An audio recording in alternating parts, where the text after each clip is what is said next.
Monsters. Hello, guys. Welcome to the Monsters Podcast. I'm Alex Lopez. I'm Andrew Honda, and we have two guests with us. Jonah and Isaiah, and they're going to help us out talking about monsters. So we've got 6 monsters we're going to be talking about today, including monsters in the book Fahrenheit 451, as well as zombies, and we will be including a movie from World War Z to talk about this subject. Also songs. Songs-wise, we'll be using Lucid Dreams by Juice WRLD, Dance with the Devil by Immortal Technique.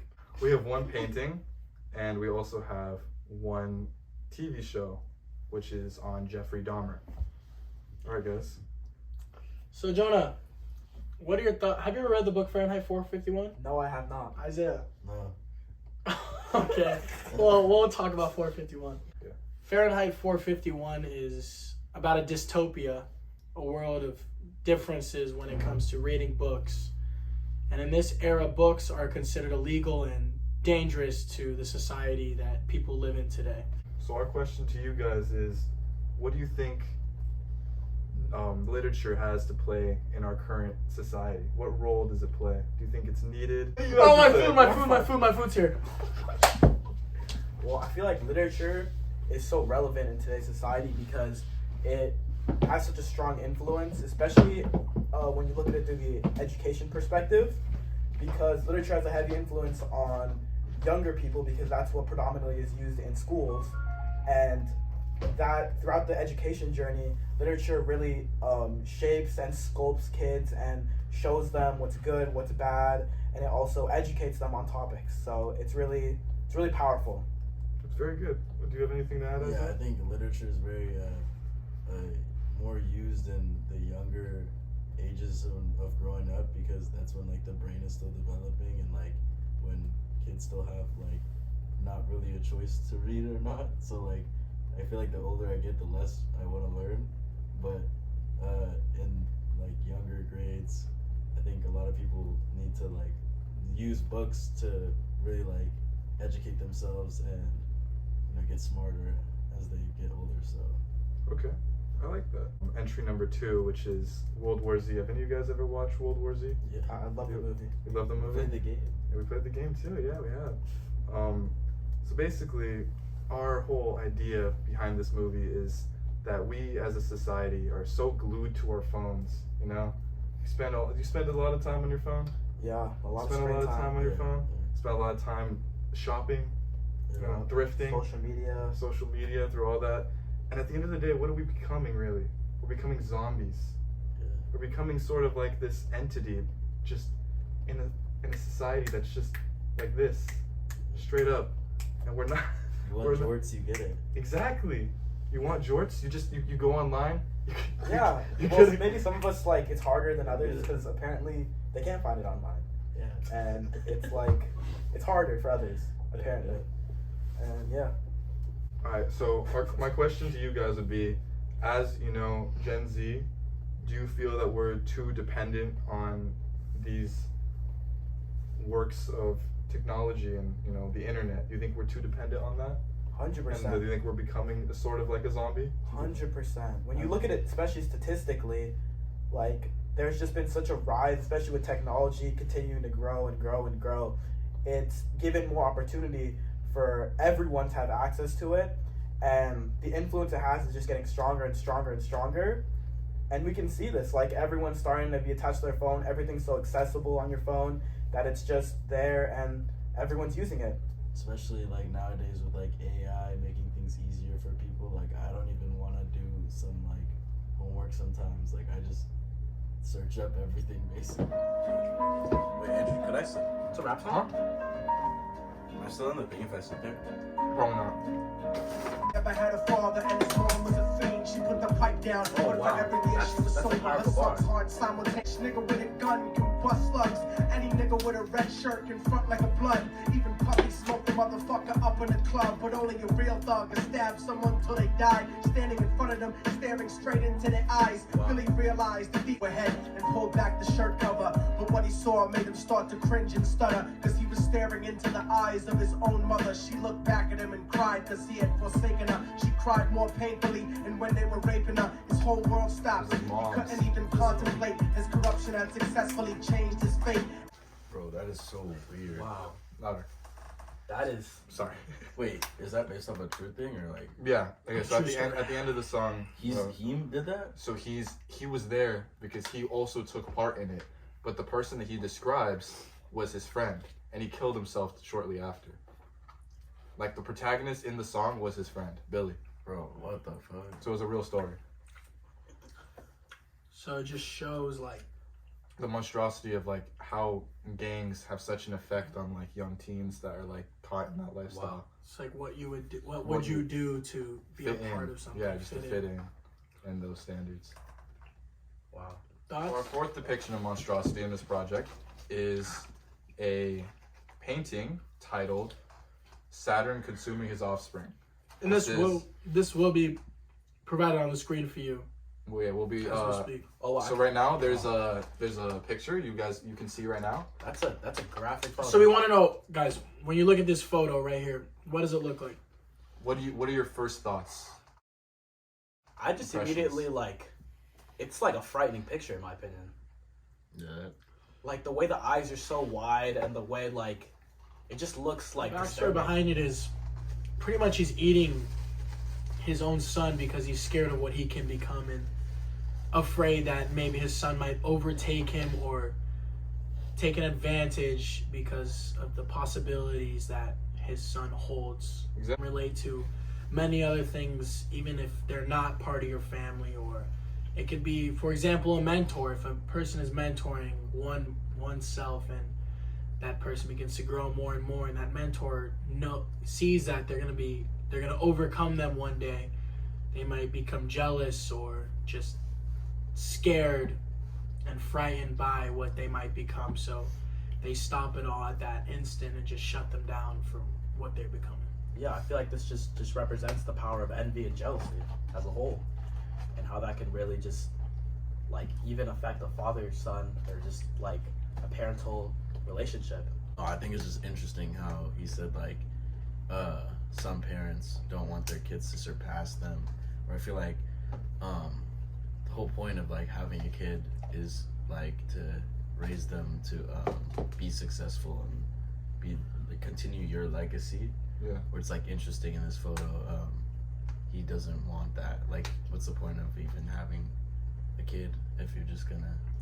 That's a very You know, good you point. bringing up that point also, yeah, that's agreed. Like, why would someone not want their son or daughter to be bigger than they are and better than they are, unless, on the other hand, they're becoming something worse, and they're going to use that negativity to Bring benefit themselves and take down others, for example, their parents and stuff like that. For our sixth entry, we chose "Lucid Dreams" by Juice WRLD. It's a very popular song. Very. Made and released in 2019. I believe so. The song has over 1 billion streams on Spotify. It's been listened to all around the world and has a deep story behind it that a lot of people don't understand, because when it comes to music, people sometimes, or a lot of the time, don't really listen into the lyrics. They don't pay attention to what one is saying, etc. And this song has a big backstory to that. Yeah, it just explores mostly heartbreaks, the fear and the scare, and how rapid addiction is spreading amongst our generation, and depression, which is a very big monster in our youth. So what do you guys have obviously heard the song, right? 100%, yeah. No. What do you guys' initial takes on the song before like knowing all this? Or Well, maybe you did. Well, I knew that there was some type of meaning behind the song, but I never really went deep into it when I heard it. Thought it just was a nice song. Like, it's a great song. I mean, I didn't know it was that deep. I thought it was just like kind of like relatable in a way. Like, I didn't know it goes deeper than that, because like honestly, like I think think with like a lot of guys in relationships and stuff, like it just you can connect to like some of the things that he's saying, but I didn't know that it's deeper the meaning of that. In my opinion, I feel like Juice WRLD is trying to use his addictions and his portrayal of drugs as kind of like a warning, in a sense, to like what it can lead to, and like how his depression has spiraled even worse because of these drugs. And he knows he's still taking them, and a lot of people know that it's bad. It's just how addiction is so strong and so prevalent right now that most people can't just stop. So sorry guys, we have a guest speaker. His name is Julian from the 818. Yo. So Julian, welcome to the podcast. Thank you. So basically, we have we're currently talking about Juice WRLD's Lucid Dreams. What are your opinions on the song, and what monstrosity that drugs and alcohol and addiction bring to the current society? Well, I think that overall it was a very influential song, not just because of the lyrical content, because of how it made people feel, you know. A lot of people have girlfriend and boyfriend issues, and I think that Juice was just talking about, you know, missing his ex. You know, a lot of people be feeling that, so I mean, you know, and the beat was slapping, so I feel like it was more than the lyrical content, you know. Understood. And how do you think drugs and abuse of that sense affects people in their daily lives and young adults as they listen to this kind of music and see how these artists and even normal people in our real world use these drugs to overcome fears or like doubt in their lives? Well, I think that there's a lot of you know, a part of my mouth, stupid people in this world that can be, you know, influenced by this music, but you know, I think that on face value, a lot of people like to listen to it and hear about the struggles and are not necessarily driven to try drugs by this music. But, you know, there are some that may look up to these artists and think it's cool. So in that way, some of the lyrical content can be kind of damaging. But, you know, it just depends on the person. You know, if you're already susceptible to, you know, doing you know, risky behavior. Well, thank you, Julian. We'll make sure to call you back shortly. And disclaimer, listen to Lil 8 on SoundCloud, Spotify, and Apple Music. Thank you. I appreciate it. Thank you for having me. Thank you, Julian. Have a good one. Our last topic is going to be on Jeffrey Dahmer, the series that came out on Netflix, which is a very controversial show that came out in 2021 or 2022? It was 2022. 2022, where it starred Jeffrey Dahmer, and it is processed through how he became the man who he was, which ultimately led to his death years later in jail. And this event, this ongoing events traumatize people and just ruin people's lives for life. As well as that, it also basically invokes this thought-provoking question that, you know, people have dark-rooted desires, whether you choose to act on them or whether you don't. And this show brings awareness to the people that are mentally ill that do. And it goes to show that it kind of, you know, in a little bit of the show, would you guys say it like almost sympathizes with Dahmer at certain points? Yeah, you could definitely see the sympathizing in the show. I agree. I didn't watch the show, but I just remember seeing all those TikTok edits, and like it was kind of weird how people were like kind of like siding with him because They're almost defending him. they were like, well, you could even see that during the actual trial, the way they sort of like idolized him, some people, and they found it attractive in some way, and like the way they saw that. And I feel like that's kind of being brought up again today when they brought it up. And like you can see people looking at Jeffrey Dahmer as almost like a victim in the situation. And that's what makes this show so controversial. I mean, they portray Jeffrey Dahmer in some occasions as the good guy, which obviously is not the good guy. He's done god-awful things that can never be forgiven, things that no one would ever think a human being could do. And yeah, no, I agree, because before the show, even watching the show, I didn't really know much about Jeffrey Dahmer. I didn't really care as much. I didn't like know, and I feel like the show kind of engaged me into the story and made me want to learn more, know more. And yeah, I guess that's just the power of media. Another topic I want to go over is just the LGBTQ community, because he targeted gays and homosexuals and pretty much brainwashed them into falling in love with Jeffrey, and he used their love and affection to take advantage of it in an awful way to murder them and do such horrific things that no one would ever even think of, and completely destroy those people's families who were killed.